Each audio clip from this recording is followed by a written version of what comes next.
प्रदेश में मौसम ने करवट बदली तो बादल कुछ लोगों के लिए बारिश में भरकर गर्मी से राहत और सुहावने मौसम का पैगाम लेकर आए हैं। वहीं दूसरी ओर कुछ क्षेत्रों में अंधड़ ओलावृष्टि ने किसानों बागवानों की मुसीबतें बढ़ा दी हैं। बीते दिनों प्रदेश के विभिन्न क्षेत्रों में मेघ जमकर बरसे। गुजरते अप्रैल के साथ पहाड़ों पर बर्फबारी देखने को मिली। वहीं शिमला और ऊपरी क्षेत्रों में ओलावृष्टि ने बागवानों की फसलों को भारी नुकसान पहुंचाया है। जिला शिमला के जुब्बल, कोटखाई, रोहड़ू, चौपाल और ठियोग से बहुल इलाकों में ओलावृष्टि ने फसलों को बुरी तरह से प्रभावित किया है। ओलावृष्टि और बागवानों को हुए नुकसान पर कम्युनिस्ट नेता और ठियोग से पूर्व विधायक राकेश सिंघा खुलकर सामने आए हैं। राकेश सिंघा सरकार से फसलों के नुकसान को लेकर बागवानों को मुआवजा देने की मांग कर रहे हैं। उन्होंने कहा कि सेब की फसल को करोड़ों का नुकसान हुआ है। इस महीने सेब सबसे नाजुक स्थिति में है, लेकिन ओलावृष्टि के कारण प्रदेश के बहुत से क्षेत्रों में सेब के पौधों में से फूल झड़ चुके हैं, जो फसल आने का पहला कदम होता है। उन्होंने कहा कि कोटखाई, रोहड़ू, चौपाल, ठियोग में फसलें पूरी तरह से खराब हो गई है। उन्होंने बताया कि बलसन, नारकंडा में 3 से 4 घंटे तक लगातार ओलावृष्टि होती रही। देखिए, जहां तक मेरी जानकारी है, सिर्फ एक दफा ये इलाका जुब्बल का है, जहां किसानों ने हाई कोर्ट का दरवाज़ा खड़काया और हाई कोर्ट ने निर्धारित किया कि आपको मुआवजा देना पड़ेगा। वही मुआवजा आज तक मेरी जानकारी में सरकार और सरकार के तंत्र ने दिया। नहीं तो ओलावृष्टि होती है, भारी बर्फ होती है, पेड़ टूट जाते हैं, फसल नष्ट हो जाती है। जो समय फ्लावरिंग सेब की चल रही है, तबाह हो गई है।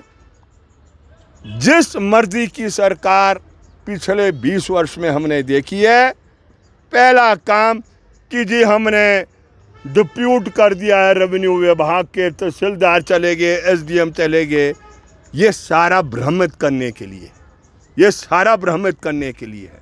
अगर आप ईमानदार हैं, कोई भी सरकार और सरकार का तंत्र ईमानदार हैं, convene the meeting of the cabinet, take a decision in that, and आपके पास डाटा अवेलेबल है। मेट्रोलॉजिकल डिपार्टमेंट आपको सारा दे देगा कि भाई कहाँ कितना नुकसान हुआ, कहाँ ओलावृष्टि हुई है। ये मार्च के आखिरी हफ्ता से लेकर पिछले कल तक और अगले 4-5 दिन भी यही संकेत है कि ओलावृष्टि होने वाली है।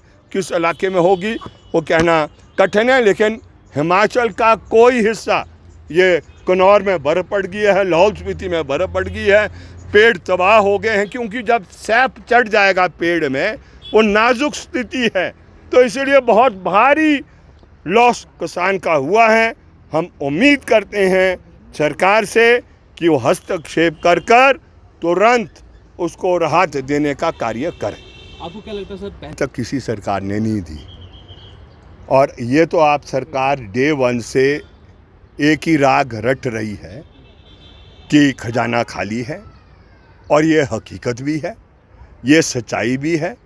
जो ये नव उदारवाद का विकास का रास्ता है, ये ऐसे मोड़ पर पहुंच गया है जहां पर अब ये 1 इंच आगे नव उदारवाद नहीं चल सकता। चलेगा तब जब आप जनता पर बोझ ला देने का काम करेंगे।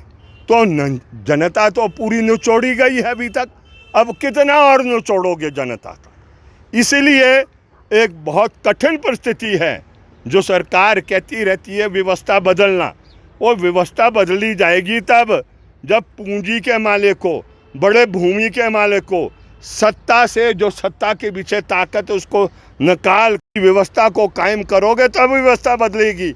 नहीं तो ये व्यवस्था पूंजी के मालिक की व्यवस्था है, वही निर्धारित करता है कि किसका विकास होना है, किसका नहीं होना है। तो ये तो अडानी बानी के विकास करने का रास्ता है, और ये आम आदमी का विकास संभव नहीं है। इस विकास के रास्ते के चलते हुए आप भ्रमित ज़रूर कर सकते हैं, ठगने का काम ज़रूर कर सकते हैं, गुमराह करने का काम ज़रूर कर सकते हैं, लेकिन जहाँ तक राहत देने का प्रश्न है, ये नहीं मिलने वाला।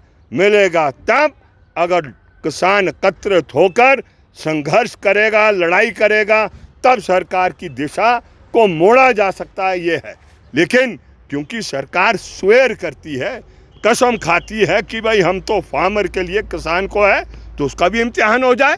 हम तो मांग करेंगे कि नुकसान हुआ है मदद करें, यही आपका इम्तिहान है। आप मदद करेंगे तो you will be called farmer friendly, किसान की हतेशी मानी जाएगी। लेकिन अगर आप हस्तक्षेप नहीं करेंगे तो तब हमें कहना है आप और दूसरों में ज़्यादा अंतर नहीं। राकेश सिंघा ने सरकारों को कटघरे में खड़ा करते हुए कहा कि बागवानों को आज तक मुआवजे के नाम पर अठन्नी भी नहीं मिली है। मुख्यमंत्री सुखविंदर सिंह सुक्खू मंच से ही व्यवस्था परिवर्तन की बात करते आए हैं। ऐसे में राकेश सिंघा ने सरकार पर निशाना साधते हुए कहा कि व्यवस्था बदलने वाली सरकार किसानों की मदद करे, अन्यथा इस सरकार और पूर्व की सरकार में कोई अंतर ही नहीं रहेगा। उन्होंने कहा कि फसलों के नुकसान का आकलन करना कठिन है, ऐसे में बागवानों की उनकी फसलों के लिए मुआवजा मिलना चाहिए। शिमला से नीरज डोगरा की रिपोर्ट।